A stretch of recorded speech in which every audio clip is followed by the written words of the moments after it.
Welcome to WrestleMania 32, ladies and gentlemen. I'm looking at this WrestleMania from only one point of view. What do we gain going forward? Because this is what it really comes down to. It's not about the Raw that's about to happen today. This is about what's going to happen going into 2017 and beyond. Because you wonder, what did you really gain from this WrestleMania? Was it good? Yes. This was a good WrestleMania. It was not a piece of shit. Did it have things I liked in it? No. But does it give me some interest going forward? This is what you're going to see from my point of view. And this is about the kickoff show. I'm going to make it as brief as possible because I was not happy about the kickoff show. But there were things in it I did like quite a lot. One, Renee Young's in her open top. She's not a very heavy-chested woman, but she looked very elegant and beautiful. A lot of people would rather see more cleavage, but I thought that she was so elegant and so pretty, I didn't have a problem with it. Two, seeing Lita on the panel. I want to see Lita on commentary. She's a very good talker, and I enjoyed the banter she had between her and Booker T. I enjoyed that mess. It was wonderful. And seeing that she was the one who came up, went to the ring, and said that the Divas Championship is being retired and the Women's Championship is making a comeback. I was ecstatically happy to see that because I've been tired of the Divas Championship. I never was happy that we gave up the Women's title. Now it's the WWE Women's Championship. No, sorry, the WWE Women's Heavyweight Championship. I'm actually happy they made it exactly like the men's. So there's no difference. Now you'll probably say, well, that there has to be a difference. There's men and women. No, it doesn't. We got wrestlers here. It could be men and women wrestlers. I'd rather see them the same. Something that we could actually be interested in. Now, I have to say this now to get this over with. The two matches that we saw in the kickoff show angered me. It did. I'm sorry. It did anger me. The U.S. Championship should have been put on the main show. It should have been. I feel like it should have been put on the main show, and the Memorial Battle Royal should have been put on the pre-show. That is the truth. Because if we're going to try and do something special with Ryback or Kalisto, shouldn't they be on the main show instead of relegated to the pre-show? And when it came down to it, who cared? Kalisto won. You went through all that with Ryback, turning him heel that he didn't win the title. I just didn't understand that. I just felt like it was a waste of time for Ryback. And here's another thing. The 10 freaking Diva tag! I gotta yell. I gotta scream at this. Breathe. Look, was the tag match bad? No. Was it nice? It was okay. But who was the one who jobbed? Tapped out. And I'm yelling into my camera because I'm angry. And that was Naomi. Why? Why it had to be her? Why it had to be her? Someone explain to me why it had to be Naomi. And where did we go wrong with... Calm yourself. Calm. Look, we were supposed to originally have a feud between Brie Bella and Lana. We barely saw anything of Lana. Lana only got into the ring once. I only saw her generally once doing something. Generally once. Doesn't mean she hadn't been in the ring multiple times and hadn't been fighting somebody. But we only spotlighted her once. This was supposed to be Lana's first debut in a ring. And it went down to a stupid 10 Diva tag that wasn't badly booked. I mean, it's understandable you want to make the faces win. And then you want to bring Nikki Bella back. This is one thing they really wanted to spotlight. But this was supposed to be about Brie, who, from what I understood, was supposed to leave now. But I don't know now. And Lana, who was supposed to be an in-ring competitor now. And this was supposed to be special, and she's been left out of it. And then Naomi is the one who had the freaking job to Brie. who is supposed to have been booked really badly because Lana was supposed to be the one that was supposed to be the spotlight. What the fuck was this? The Diva tag was terrible. Even though the match itself before the ending wasn't bad, I just didn't like it. Usos, they did 3 matches on this kickoff show. Fine. I was alright with that. Why couldn't you have this on the main show? Give the Dudleys a spotlight, give the Usos a spotlight, and then when you see the Usos go through a table nailing the Dudleys, you would think this would actually be good on the kick from, not the kickoff show, but the main show. That's why I said the Battle Royal should never been done. And since I'm talking about the Battle Royal, that's the first thing I'm going to talk about in the main show. The Andre the Giant Memorial Battle Royal. What the fuck was that? Was it a bad match? No, we got to see Shaq. We got to see Shaq against Big Show, which kind of felt clunky. DDP. Diamond Cutter. Loved it. And the person who won this was Baron Corbin from NXT. I'm alright with Baron Corbin winning, but does that mean he's going to be spotlighted going forward? Or are they going to do another Cesaro? Are they going to do another Big Show where Big Show did absolutely nothing last year? The year before that, Cesaro was the first winner of that Battle Royal. What happened to him? Nothing. And I'm actually very upset about that because, as I've said in my previous videos, the Battle Royal should be meant for big men only. It's Andre the Giant's own Battle Royal. It should be only big men. I'm sorry. The Social Outcast was funny, yes. Seeing Shaq deal with the Big Show and getting the asses thrown out was funny, yes. But it should be about big men only. Too many small men in a match that's meant for big men. That's how I feel about it. You guys can tell me below.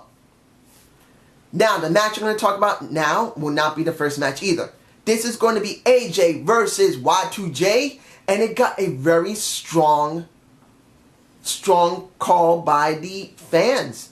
They loved it. The only problem I had with it was there was no stipulation. To make it special, it felt like a match that they had before. Was it a bad match? No, these guys do great matches. They do. With all the spots they did, and all the things that happened in there, and then seeing that AJ lost because Chris cheated and used the ref to get away with the cheat, makes you think, oh no, these guys are still going to be going at it after this? If they have a stipulation on Raw, will be the most stupidest thing that could have happened because they could have used a stipulation here. And I know the match was good, but it's not enough of a story. And even though they had a great match, it just wasn't right. The IC match. What the hell was... What was Sin Cara wearing? What was those... I don't know what the hell that was. He looked like he was going to be a Super Saiyan. And I will talk about New Day in a minute. Because that was awesome. But him, he didn't look like no damn Super Saiyan. Those shoulder pads just look ridiculous. But was it a good match? It was alright. But here's the surprise of the year. The WWE, after not pushing him in 2000 maybe 11, when he was hot, when he was doing the internet stuff, 12 when he was even hotter, when he started getting the internet championship title, and then doing something with John Cena, and they just did nothing with him, decide to, instead of spotlight Sami Zayn, who seemed to be the one that should have been spotlighted, they decided to go with Zack Ryder. Woo woo woo! What the fuck? I had to say what the fuck after woo woo woo because Zack Ryder has no build. He's barely been seen on television. We haven't forgotten Zack, and every time Zack went out, he had a reaction. Yes, I will say that. And I am glad that he finally got what he wanted. When it came to the interview after that with Rosa, where was her name? Marin, I can't remember that woman because she doesn't even appear on WWE except once a year. If you care so much about WWE, lady, sweetheart, Work for them as a commentator or as a interviewer. Instead of working Good Day, whatever. I don't even know where she is. Like Good Day America. I mean, I don't even watch the shit. But the point is, I'm glad to see him have this moment because he's earned it. He was just happy to hear his music played. But here's the problem. What are they going to do with him? You think he's going to get a very prominent storyline? You think they're actually going to show him properly? How long you think he's going to be allowed to keep that title? A month maybe before Kevin Owens or Sami Zayn or someone else tries to take it from him? If I'm wrong, fine, I'm wrong. I'm happy to see him. But you could have done something with Sami Zayn. Originally it could have been The Miz and Sami Zayn, or Kevin Owens and Sami Zayn, or Kevin Owens with The Miz. And I feel like that would have been better than a stupid ladder match, which wasn't badly booked. And then you wonder if Cody Rhodes is alright after Sin Cara literally jumped off a 20-foot ladder and literally landed sternum first on him. Better hope that man isn't hurt, because if Cody Rhodes and Sin Cara are hurt because of this and they're out, this is all because the WWE wanted to do something with the IC Championship that was stupid. And I'm hoping Sin Cara and Stardust is not hurt. They better not be hurt. If they're actually genuinely hurt because of this, I promise you I'm going to fucking riot, because it was not worth it. Dean Ambrose versus Brock Lesnar. I have to say it now. Was it a good match? Yes. I did enjoy it. But it didn't feel like a street fight. It felt like a no-holds-bar match. I know I could be wrong. I know I don't always get things right. But you guys tell me, did it really feel like a street fight, or did it feel like a no-holds-barred match that was basically kept at the ring the majority of the time? Now, I'm sure people are going to say, well, of course, it's got to be kept in the ring because Brock Lesnar is not a brawler. Yeah, I could say yes, but I really felt like it would have been better if it had a more of a stronger feel if it had been outside the ring more. Seeing that Dean Ambrose was kissing that bat, I don't know. Seeing that Brock F5'd him on some chairs, I'm not surprised about. But here's the problem. Dean Ambrose should have won that match. This would have never hurt Brock. This wouldn't have hurt him. Dean could have really used this. He was getting very strong pops, and he could be used in another capacity other than this, and we didn't get that. I really don't feel like it was right for Brock to win.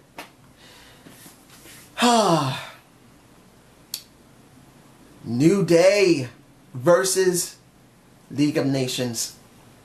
The Bootios bit in the box was fucking awesome.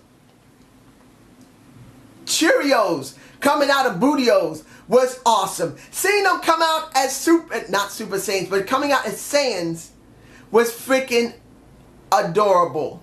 I'm saying that. I'm sorry.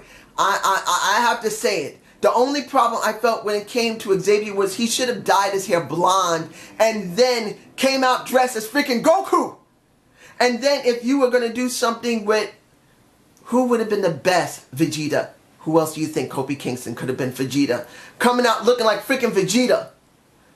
And then you could have had Radix as, I know that's kind of going a little far when it came to Biggie Langston. But he's about the right size as a Radix. Or better, a Piccolo. Make him green. Make him look like Piccolo. That would have been beyond awesome. But what they did was good. I loved every moment of it. The match was alright. But they lost. And the crowd did not want them to lose. And they really were upset. At least until after lads, who were basically lard, had their moment. And then we got one of the WrestleMania moments of the night. Mick Foley, HBK, and Steve Austin, the $6 million drinker. I gotta say it like that because it's the best way to say it. It was good to see all three of them. Did I feel it was something that could help the future of WWE? No, but it was a WrestleMania moment. It was a good moment to see. At least until Steve, who was irked to dance, decided to stone cold stun and Xavier Woods. and you can see Kofi going, no! Was that funny? Yes, it was. Did I enjoy it? Yes, I did. I enjoyed that moment. I enjoyed it beyond stink. It was a good moment. And I have no problem with it. I just see it for what it was. It's not something to really help the WWE going forward of WrestleMania 32. And here's another thing that I enjoyed, but I don't understand why they did it. And that is the WWE Women's Heavyweight Championship, unless I'm pronouncing it wrong, of Sasha, Becky, and Charlotte. And I had no problem with the intros to any of the women. I love seeing Snoop Dogg do his bit for his cousin, and that is his cousin. I love seeing Ric Flair come out, the wheeling and dealing, whining and dining. I'm going to give you my old robe from 24, baby. Take it, my sweet little daughter. Take it and make it yours. Woo! No problem. Here's the problem with the entire situation. Where the fuck was Snoop Dogg during the fucking match? It was only Rick. No involvement of Snoop. Even if, and I really do believe that Charlotte should have never won that match. She should have never won it because everybody wanted Sasha. It would have been the best time to let her have that title.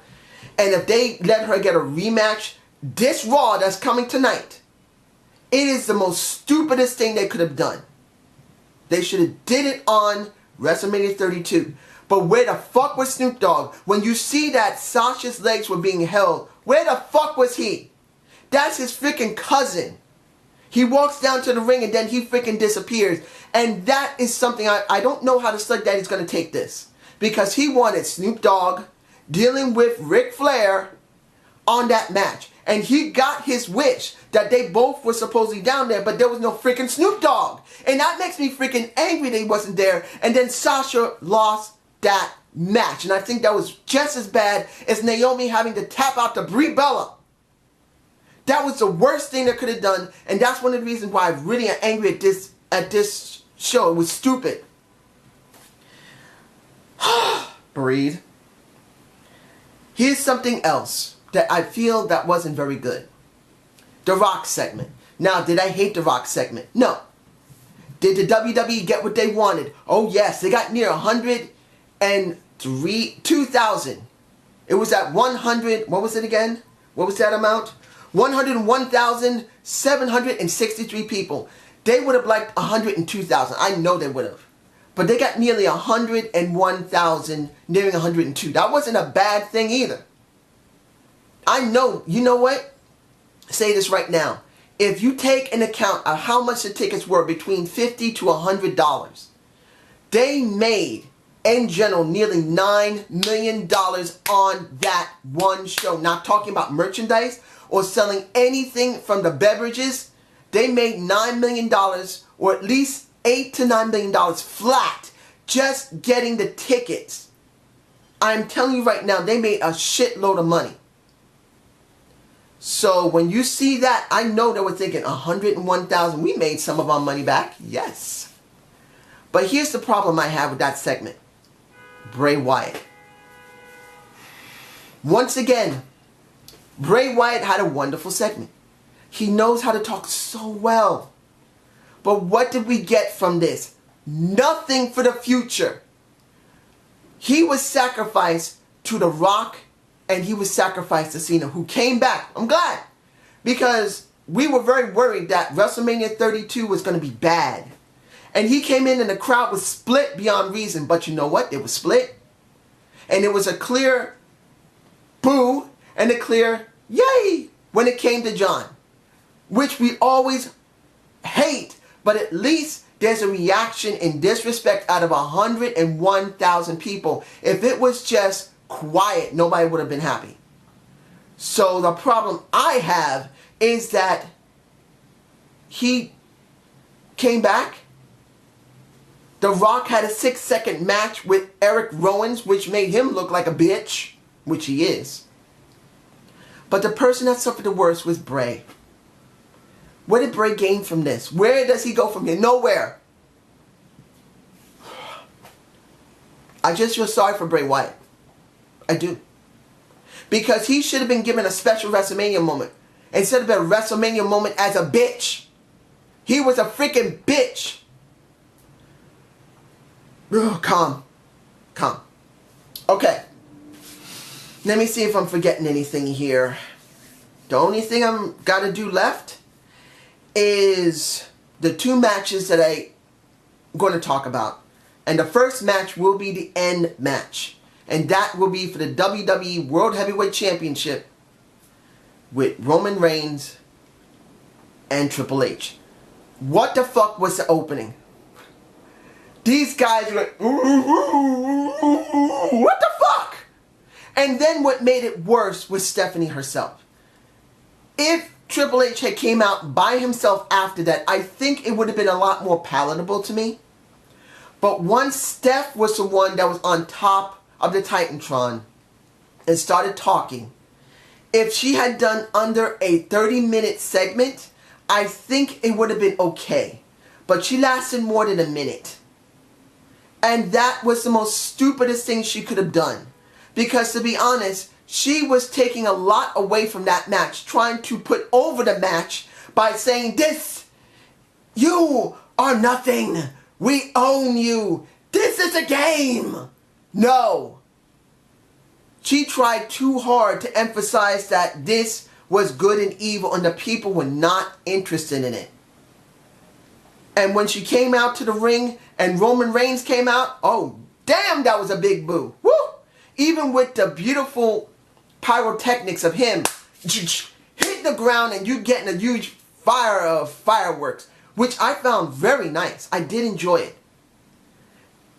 It did not hide the fact that they did not like him.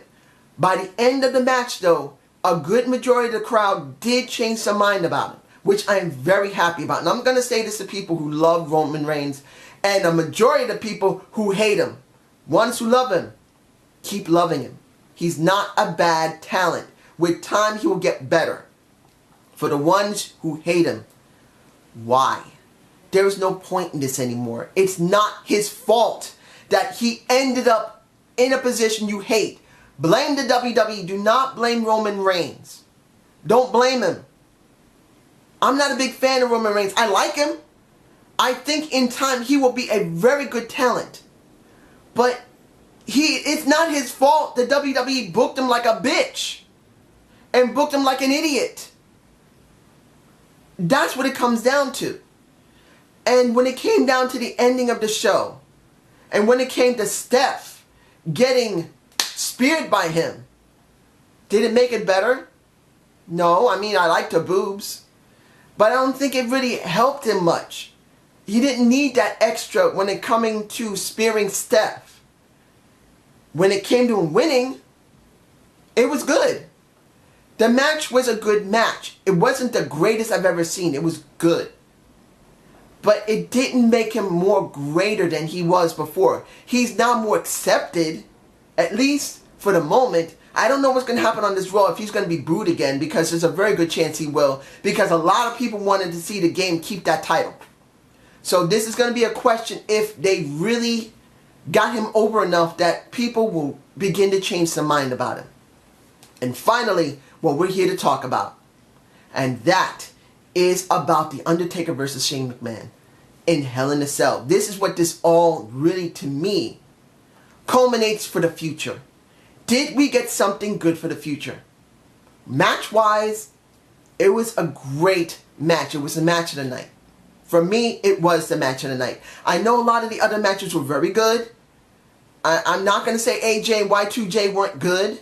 I'm not going to say the Usos and the Dudleys weren't good. They should have been on the main show instead of the Battle Royal. That was stupid. But when it came down to it, it was the best match of the night. The Undertaker looked good. Shane looked good.